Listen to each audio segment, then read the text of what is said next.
Hi, my name is Julia M. Spencer. I'm a real estate advisor, investor, and your number one source for real estate advice online. Thanks for having checked out my channel. In this particular video, we're going to talk about some very common tax sale foreclosure investor questions.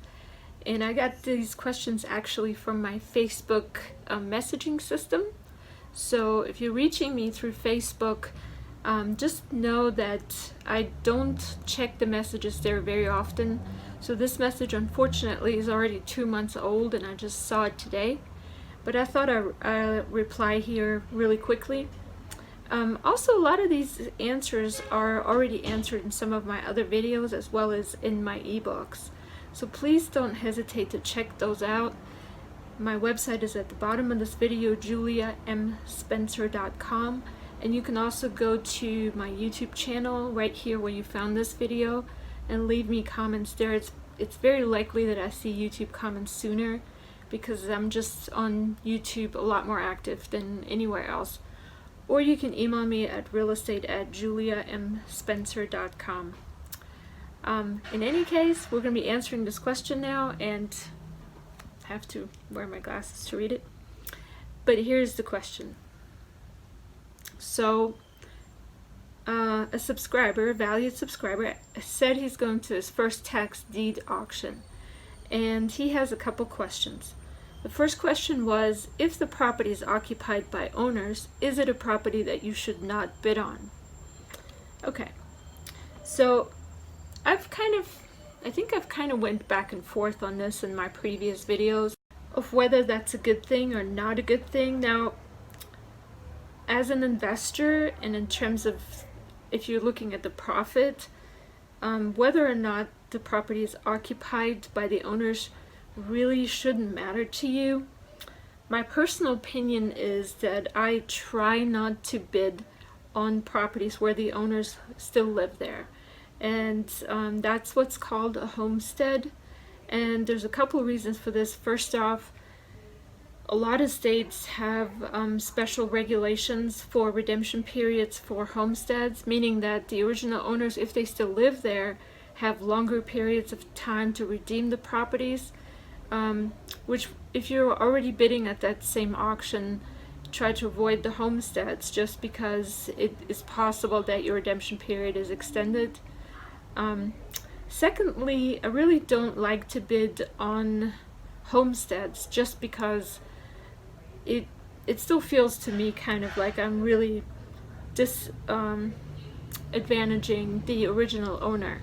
If they still live there, they probably very much care about their property. They're probably pretty upset if it goes up for auction, and I prefer to just be a little bit more professional about the whole thing. And you know, I will always stay professional. I'll always treat owners with respect.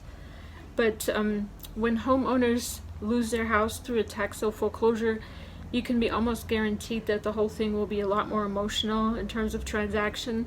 And it also depends what state. So for example, in the state of Georgia where I live, as an investor, I would be the one doing the redemption transaction, and I would be the one filing the quitclaim deed and talking to original owners, which means I have to be in the middle of all this emotion.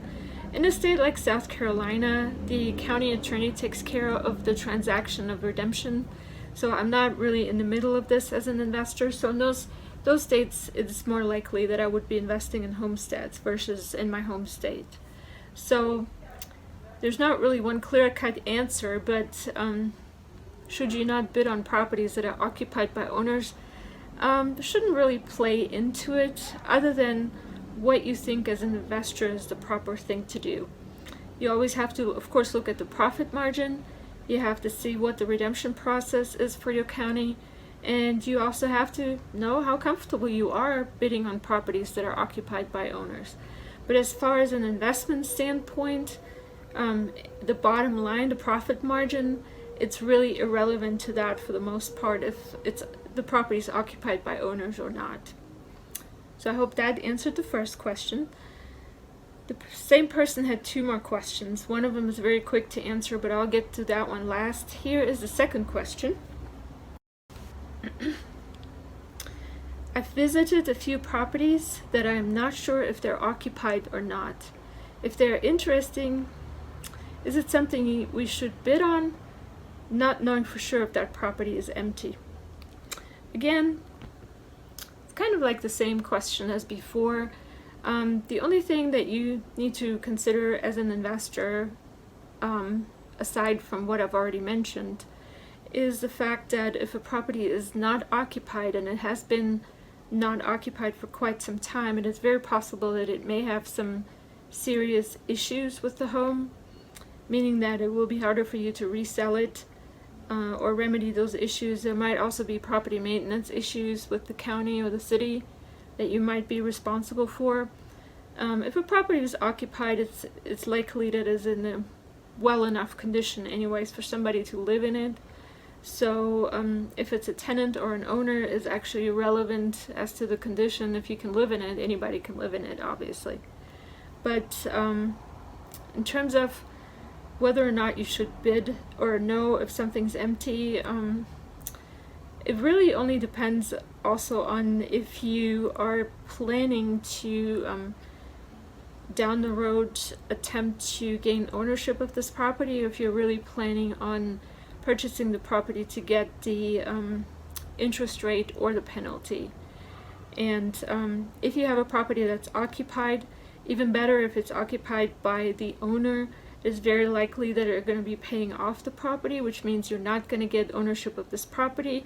Instead, you're going to be getting the interest rate. So your strategy for bidding on those kinds of properties changes according to whether or not somebody lives there. But it's not, I can't say to you straight out, don't bid on them because nobody lives there or because somebody lives there, because that's not the kind of thinking that I want you to get used to. I want you to first think of, okay, is this property going to return a profit to me? And second, what kind of profit are you looking for? The profit that you get by getting the property in the end, or the profit that you're looking to get from the penalty or the interest? So now this last question is extensively covered in my ebook, so if you wanted to check and get the reasoning of why I'm answering this question the way I do really shortly, it's also covered in a couple of my videos, but you should definitely check out my ebooks. My ebooks on this topic are actually at the bottom of this video. You can find them on my website, which is also at the bottom of this video, juliamspencer.com. By the way, go ahead and go there, subscribe to my newsletter. You're also going to get a free guide to real estate investing there. But here's the third question. If a property has a mortgage that the previous owner did not finish paying, once you win the auction bid, would you be obligated to pay additionally the mortgage remaining on the house in addition to the taxes and liens? And the answer to that is usually not, but there are exceptions depending on where you are. So go ahead and check out my ebooks on this, because it will be answered in this question will be answered in all of my ebooks actually on tax sale foreclosures. It's also covered in my beginner's guide to real estate investing ebooks. So this is where you'll get the information and the reasoning behind all of this. It's a little bit too extensive to explain in a short video, but that's where you get the information.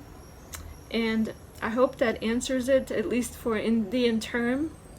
I'm glad you're checking out my YouTube channel. Thank you very much. Make sure you share, subscribe, interact with the other subscribers that leave comments. And I look forward to see you investing very successfully very soon. Make sure to subscribe at my website, juliamspencer.com. Have a great day. For your free guide to real estate investing, visit juliamspencer.com.